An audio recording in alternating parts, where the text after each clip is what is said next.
field August 16th, 2013 at Genesee, Idaho, and it's a good harvest day, right, Dan? This is Dan Mater from Genesee, and we're in the field in a Garbonzo bean field here today, and they're just finishing up spring wheat harvest. And I think you had a pretty good spring wheat crop. Where are you at on it? Well, I don't know the total poundage yet, but it's really good. Yeah. I mean, I'd say in pushing 90 or above that.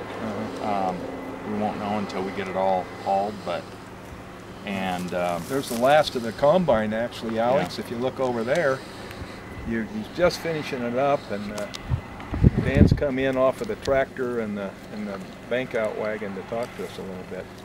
Well, the net result of this spring wheat was it was fertilized after you seeded it.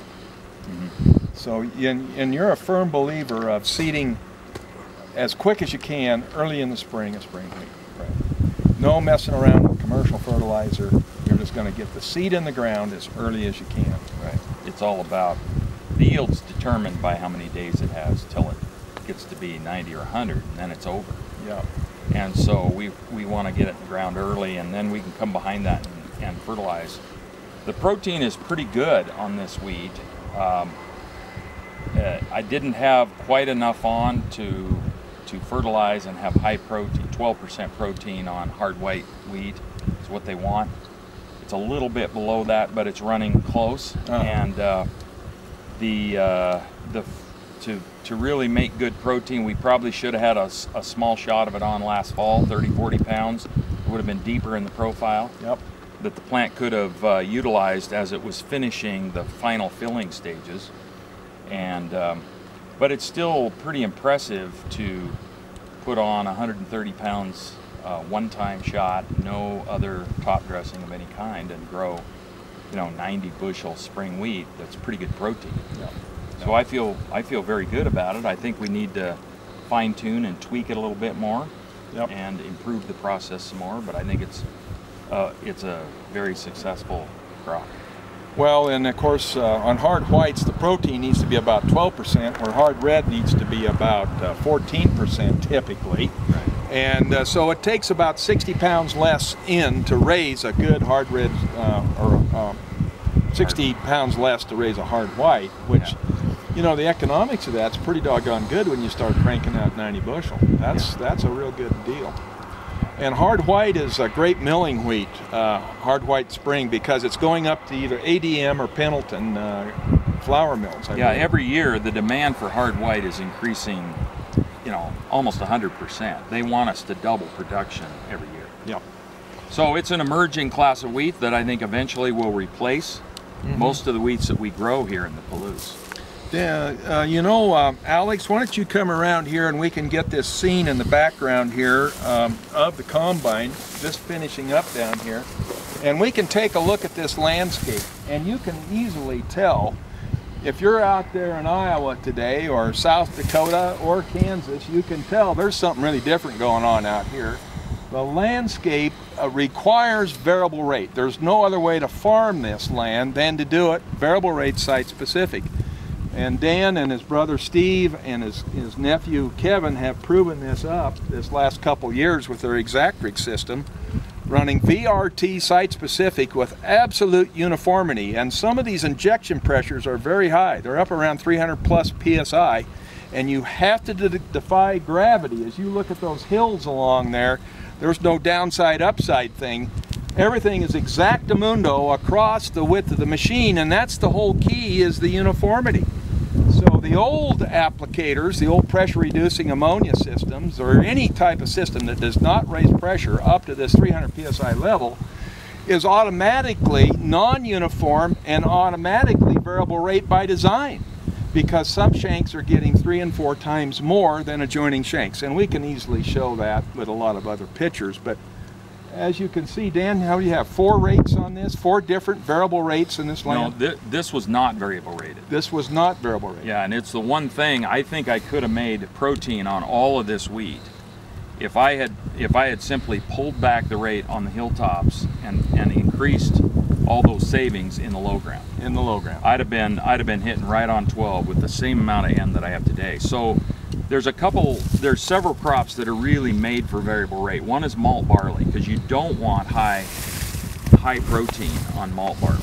That's right, and that field we're looking at right over there, that's a malt barley field. Yeah. Mm-hmm. It made between 2.5 and 3 ton of malt barley, which is by far the best malt barley crop I've ever grown, and it's one of the better overall barley crops I've ever grown. But malt barley, you want to pull back on the N any place that it's going to be limited in production, because otherwise you're going to pump the protein too high. Mm-hmm. You can't have protein over about 12.5 in barley for malt. Yeah. And then down in the lower ground where your production potential is higher, you need to bump up a little bit the N so that you get more production out of it. Are you moving PNS up and down too?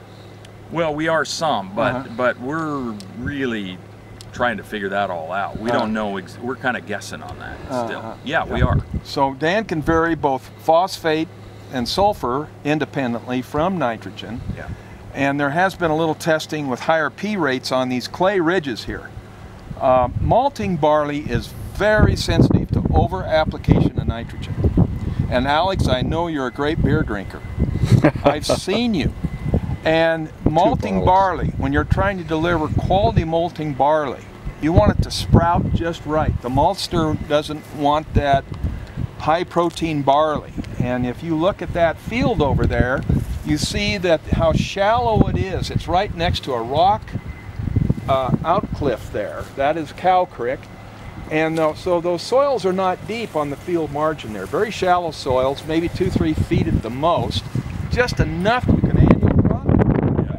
And that was all variable rated over there. And that was variable rated. That was variable rated, yeah. So once again, the malting barley got a little bit different treatment than the spring wheat.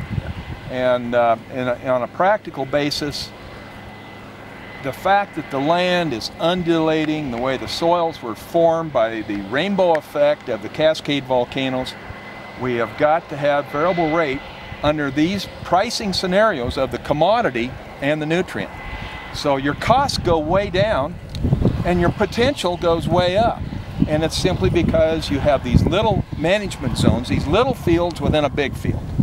And this brings on tremendous economic punch with these protein wheats and low protein barleys. You know, that works also very well in sugar beets. And it goes to molasses if it gets too much nitrogen. Well, in these fields, our lowest producing zones are on tops of the hills, but we're finding out, we're still tuning this in, but we can raise our production on these clay hilltops if we'll pull back on the fertilizer rate and the seed rate. Yeah.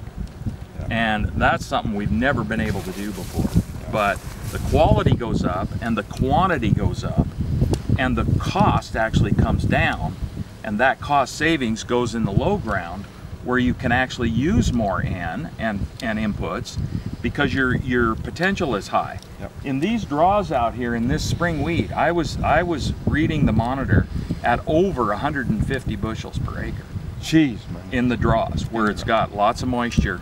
But at 150 bushels per acre, we don't have enough N on. Yeah. Yeah. So it's that field right there is really the test case to prove variable rate. Variable rate. And it should have been done. It just kind of gets into the heat of the battle in the spring work, and if it's not all ready to go, you can't sit around. And so, well, you know, that could be a management technique. You could do a lot of your variable rate activity in the fall, go to a fairly high rate in the, 70-80% of the total rate in the fall, get all your variable rate out of the way, and then come in with another treatment after you seed it in the spring as a side dressing treatment. Yeah. So there's all kinds of things you can do when you have single disc openers that you can't do with shank openers. And it's really quite simple, guys. The era of shank openers has come to an end. Would you agree to that, Alex? Anything you say, Guy, you're paying the bills. All right. Well, Dan, thank you very much for a great interview, and we'll see you down the pipe.